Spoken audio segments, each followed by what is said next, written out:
Шығыс Қазақстан облысындағы Ақтоғай мыс кенішінде дайындық жұмыстары басталды. Алаңға өзі жүретін құрылыс техникасымен уақытша пайдаланылатын нысандар салуға қажетті материалдар жеткізілді.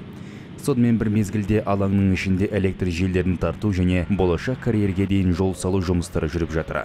Биылғы жыл соңына қарай бұл жерге негізгі кен өндіру техникасы жеткізіле бастамақ. Бұл жобаны өткен Қазақмыс компаниялар тобының директорлар кеңесі мақұлдаған болатын. Биыл біз оны жүзеге асыруға кірістік. Кесте бойынша біз келер жылы оксид кені бойынша тау-кен жұмыстарына кірісіп, 2-3 жыл ішінде осындағы барлық құрылыс нысандарын салып бітіреміз деп ойлаймыз.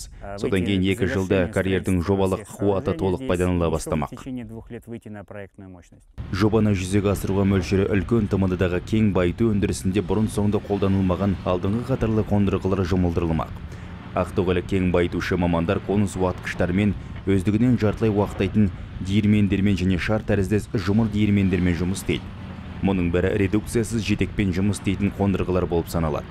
Тотыққан рудадан алынған алғашқы өнім 2015 жылы, ал сульфидті кен 2016 жылы өндіріледі. Біз сағатына 3000 тонна кен өңдейтін боламыз. Өнімділік жағынан алғанда бұл өте жоғары көрсеткіш. Бұрынғы Кеңес одағы аумағында мұндай тәжірибе ешқашан қолданылмаған. Сондықтан кәсіпорында толық қуатын жеткізу үшін шетелден мамандар шақырып жатырмыз. Олар 2-3 жыл ішінде өндірісті толығымен іске қосып, біздің қызметкерлеріміз олардың тәжірибесін үйренеді. 2-3 жылдан соң жобада толығымен жергілікті адамдар, Қазақмыс қызметкерлері жұмыс істейді. Ақтоғайдағы құрылыстың ең белсенді сатысында 3000-нан астам адам жұмыс істемек. Олардың арасында шетелдік мамандар да бар.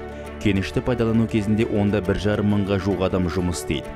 Болашақ жобаның операциялық командасын 2015 жылдың күзінде қалыптастырамыз. Қазірдің өзінде Қазақмыс қызметкерлерінің арасынан Ақтоғай кеніші мен Бозшакөл ірі мыс жобасында еңбек ететін жұмысшы персоналын іріктеу жүріп жатыр.